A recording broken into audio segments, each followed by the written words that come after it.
Hi there, good morning everyone, and thanks so much for joining us here on this Monday morning on Up with KREM. I'm Channing Curtis. Let's get over to the forecast with meteorologist Thomas Patrick, because Thomas, we're starting off a new work week. What will the weather have in store for us? Yeah, weather for the first half of this week, pretty dry, pretty normal, though it will get cold at night as we've seen recently. Did get our temperatures in the teens for the first time over the weekend.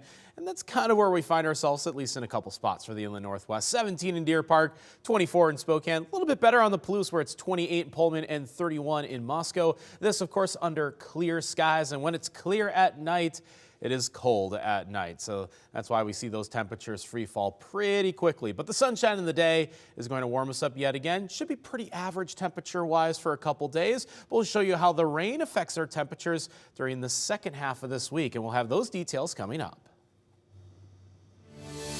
A court in Hong Kong has dismissed a gun charge against a state senator from Washington. Earlier this month, Senator Jeff Wilson of Longview flew to Hong Kong with a gun in his carry-on. Now, the gun was not detected at an airport security checkpoint in Portland. Wilson says that he realized he had the weapon while on that flight from San Francisco to Hong Kong. After he landed, Wilson went to Chinese customs officials to tell them that he unintentionally brought the unloaded revolver in his briefcase. Wilson said that this was a mistake and that he regrets it. He says that he packed just too quickly and didn't check his briefcase. And this morning, we have an update on the Kootenai County woman that is now suing a former Spokane fertility doctor for secretly using his own DNA to inseminate her 34 years ago. Sharon Hayes of Hauser said in a lawsuit that she sought fertility care from Dr. David Claypool of Spokane 34 years ago. Hayes was told that the DNA belonged to an anonymous donor. The treatments were successful, and Hayes gave birth to a daughter who is now 33. KREM 2 was able to speak with Hayes' daughter, Brianna, who says that she just discovered just last year that Claypool is her biological father. She knew that she consented to the profile that she selected based on my dad. She did not consent to him. It's been a tremendous impact on my life personally, and also just on my mom and our relationship and navigating through all of this. Brianna also discovered she has 16 half-siblings, all living in eastern Washington.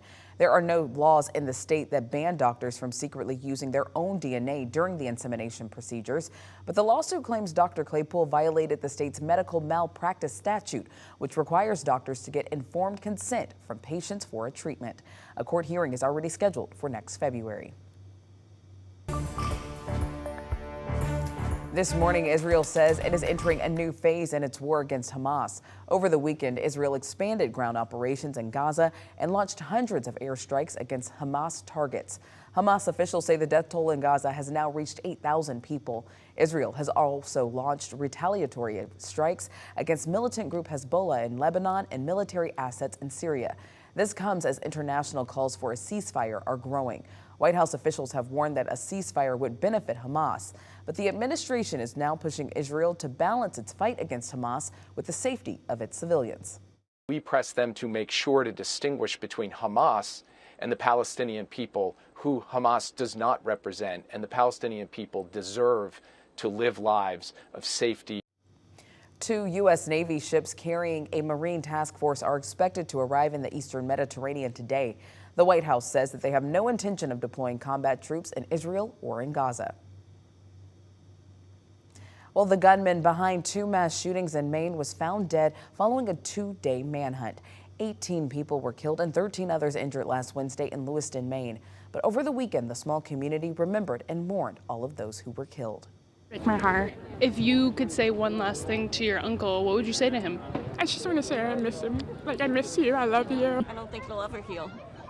I think there'll be a scar, but the wound will always remain. This morning, investigators are still searching for a motive behind the shootings. Now reports reveal that officers were told to be on the lookout for the gunman after he made some threats. It remains unclear how this warning was handled. It's 6:05 right now. Let's take a look at your morning rush. More news in less time. A federal judge has put a pause on Idaho's new bathroom bill. That bill requires schools to maintain separate restrooms and changing areas designated for, quote, male persons only or female persons only. The law is set to go into effect in just a few days. This new pause stops the government from enforcing it until the courts can review the ruling.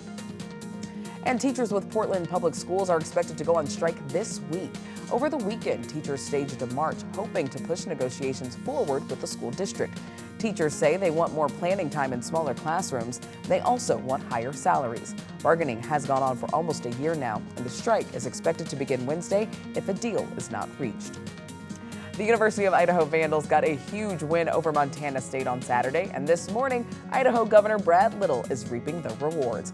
Before the game, Governor Little challenged Montana Governor Greg Gianforte to a bet. If Idaho lost, Little owed the Montana governor a pound of Idaho potatoes. But since Idaho won, Governor Little is now the winner of a pound of ribeye steaks. Sounds delicious. And that's a look at your morning rush.